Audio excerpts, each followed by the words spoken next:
Hello everyone, welcome to Karthikeya IAS Academy. Today we are going to discuss the topics under the Target Prelims 2022. Okay, this is a new series which is started under which we will be covering the minor topics which are important for the prelims point of view. We won't go depth into the topics. We will see the key points about each topic. Okay, let's start with the first topic.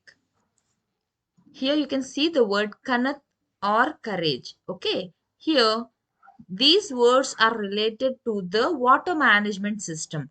Now we'll see what is the context, why it is in news actually. So this is a kind of water management system which is followed in Afghanistan. Okay, we have seen in the news that Afghanistan is totally going into the control of the Taliban's. Now what the people worry about is whether there will be any change or effect on the water management system, whether there will be any effect on this Karez system which is being followed in the Afghanistan. Okay, if the Taliban's bring any change in the water policy, will have any effect on this system which is being followed, which is a traditional method which is followed from many years, since many years in the country.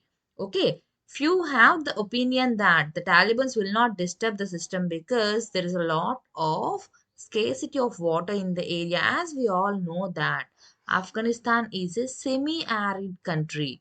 Okay, it means that there are no more number of rivers which will be providing the enough water supply to the irrigation of the fields. Okay, for the irrigation of a farming, there will not be enough amount of water because there are no free flowing rivers in that country. So mostly they depend on this traditional way of water management. So they some are of the opinion that they will not be disturbed, and even some have the fear that they may get disturbed. Okay, now if we see, as I have told you, the country is a semi-arid country, and the glaciers which are there in the country, they are melting due to the climate change. Okay, the glaciers which are there in the country, they are melting due to the climate change.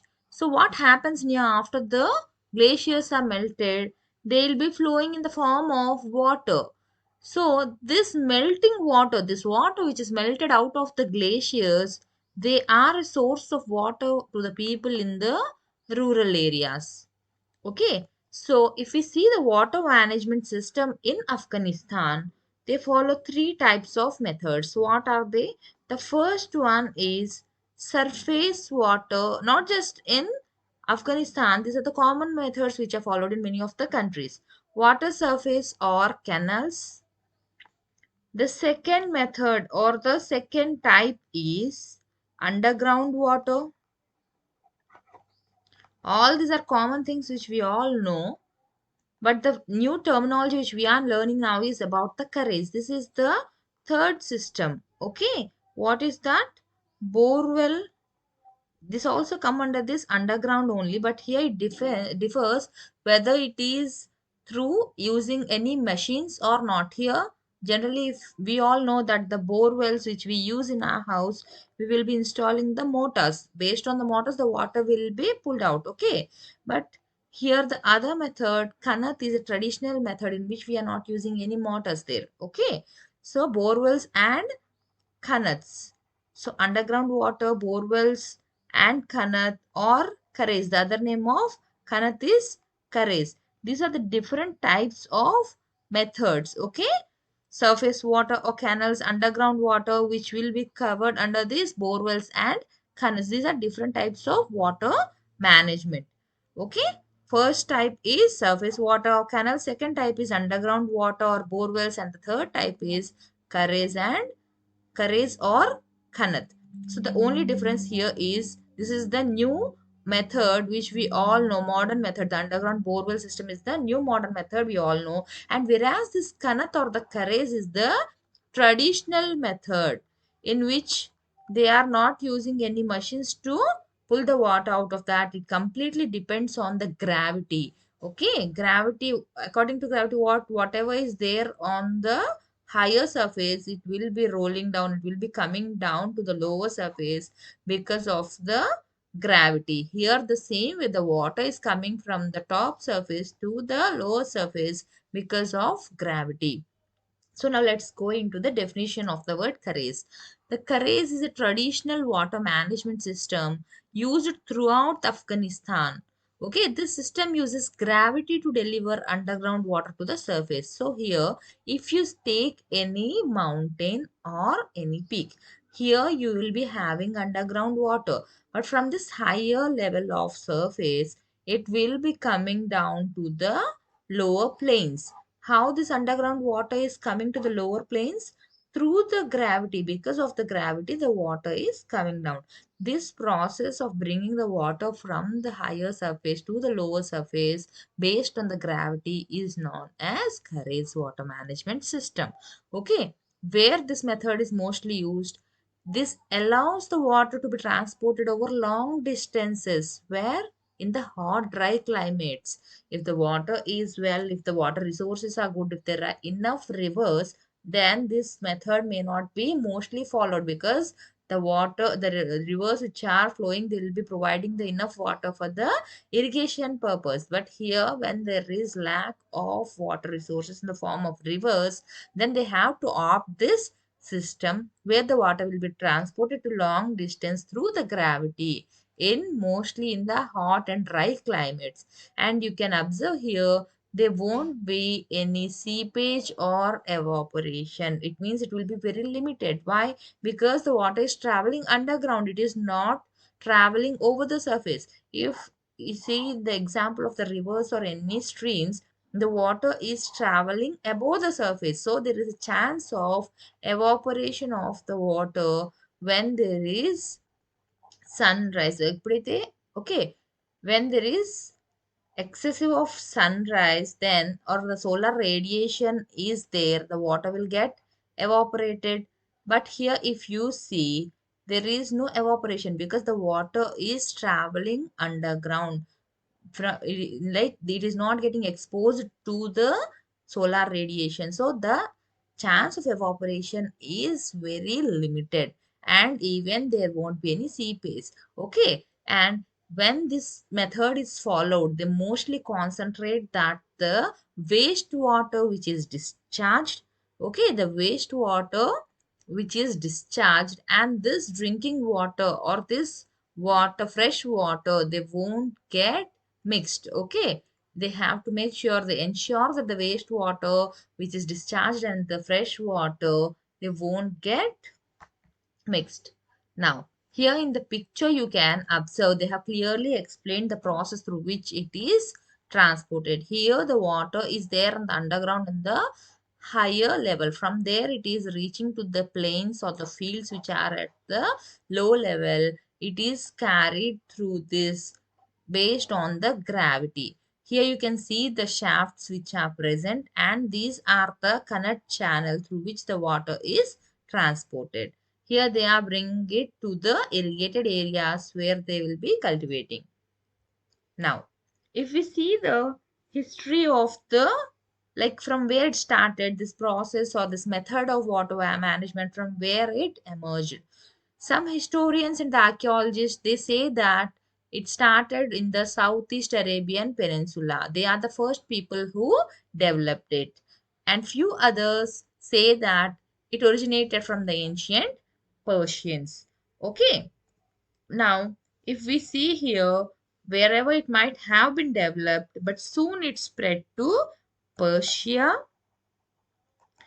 Persian, Arab, and Turkic lands. Okay.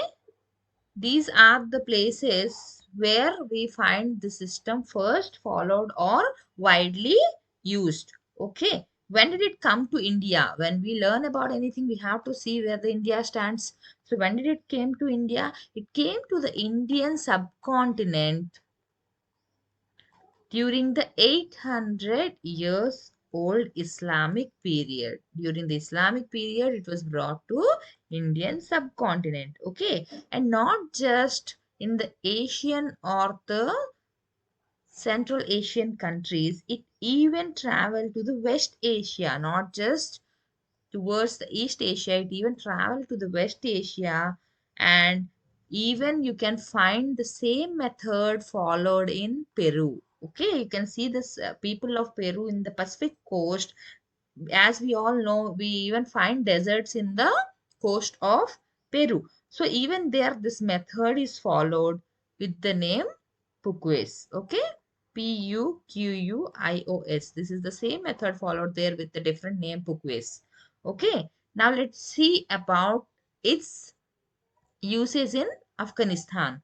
So how many Kareges are there? Nearly 9,370 Kareges are in 19 Afghan provinces. Majority of them are concentrated on the eastern, southern and the western flanks of the Hindu Kush mountains. Okay, in this region mostly it is concentrated. Now if you see here, 8%, okay, 8% of the irrigated land are covered using this Karez systems. Okay, if you see 80% of the irrigated land in Afghanistan, they follow this, like they are using this Karez system for providing water for irrigation. Okay, now if you see here, in India, we have seen how it is in Afghanistan. And if we see how it, see, before Afghanistan, I have to tell you one more point. As I have told you, 8% of the land is used for irrigated.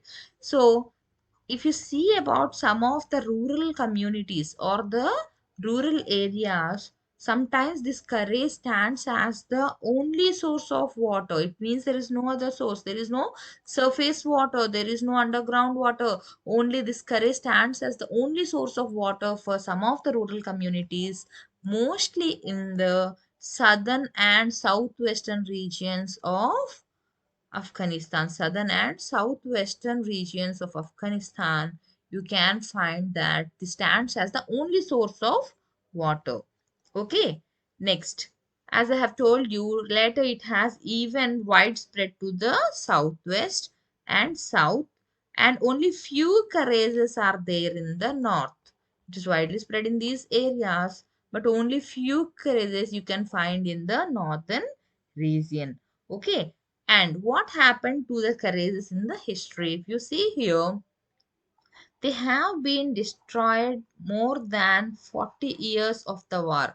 Okay, they have been destroyed in the 40 years of war in Afghanistan since the Soviet invasion. Okay, when did the Soviet invaded? In the December 1979. Since then, they have been destroyed in different kinds of wars. Even when American troops were there to expand their military base, even in such cases, some of these garages were destroyed. Okay, so for that reason, and as some were destroyed, and most cases, farmers have shifted from their, like they have abandoned these garages and they have shifted to mechanized bore wells. Mechanized bore wells are the one which we generally use in our house now. Okay, by using the machine, we'll be pulling out the water. So farmers are now shifting into that now. So this is regarding Afghanistan. Now, if you see the case in India, okay, if you see about the Karez system in India, it was brought to the Indian subcontinent. I have told you during the Islamic rule, it was brought. So it was brought by the Bahmani Sultanate. Okay, so where was the first Karez built? It was first built in the city of Bidar during the reign of Bahmani Sultan. So who was the Sultan who was ruling at that time?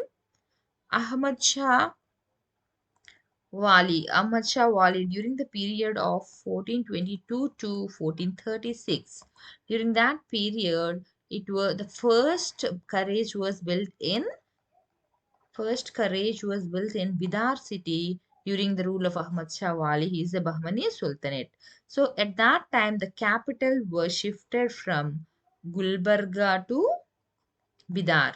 Okay, the capital shifted from Gulbarga to Bidar, and in Bidar, this Karaj was first established. Okay, during this Bahmati Sultanate. So we have told how it has spread and why it is used. So we'll see what are the benefits out of it. Someone is accepting or someone is adopting this system, then there should be some benefits, right? So what are the benefits? They are energy efficient and green. Why they are green? Because here we are not using any machines. If we are using machine, definitely we need the fuel to use the machine. So here we are not using any machines. When there are no machines are used, no fuel is used. when there is no fuel used, we can consider it as green and energy efficient method. Okay. And I have already told you the water in them doesn't evaporate. The water is not going to evaporate at it as it travels underground. It is not traveling over the surface. And it also filters the water as it is traveling underground. It filters the water by the time it reaches the surface. It will be filtering the water. Okay. Next, there is no depletion. When the water gets depleted, as we have learned that we'll be using mechanized bore wells. In the mechanized bore wells, we keep on digging like inside, and we will be taking out the water as and when we need. In even if you see in your house, whenever you want, you can switch on it and get the water. But here, as it is working on the gravity, there is a limitation. You cannot excessively use that. You cannot when there is no excessive use, then it cannot be depleted. Next, maintenance is also low cost. Yes, you're not using any machines, you're not using any fuel, so definitely the maintenance cost will be low. Okay. Now let's go to the let's see the next topic. Sonchiraya. So here if you see the word Sonchiraya, this is the name of the brand. We all know that in the rural areas, or if we see the self-help groups, we have seen some programs for the women empowerment. They will be doing or making some products, but how these products will be sold? They will be sold in the nearby or the local markets. It means that the number of people to whom it is reaching is very limited. And if you want it to reach to more number of people, definitely people will be asking for the brand.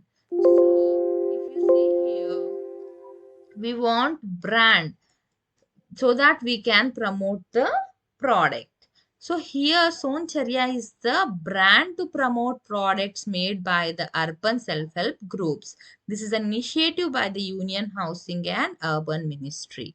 Okay, so here nearly we are having 5.7 lakh self-help groups are formed across various states and union territories with almost 6 lakh members. It means we are having these many members and these many self-help groups. So what are the kind of products they'll be making? They'll be making handicrafts, textiles, toys, eatables, etc. So now they have to reach a big market. For that reason, our government has taken this initiative of making it giving it a brand so that it will be reaching online. So they have made memorandum of understanding with the online giants like Amazon and Flipkart. So these products will be sold online now through these big chains. Okay, so why they actually doing this? Because they want the women to be financially empowered. If they have financial empowerment, definitely there will be dignity of life for the woman. Okay, so this is just to make sure that they increase the visibility and global access of the products made by the women, so that they'll be earning enough money for their livelihood, so that their dignity of life will be good.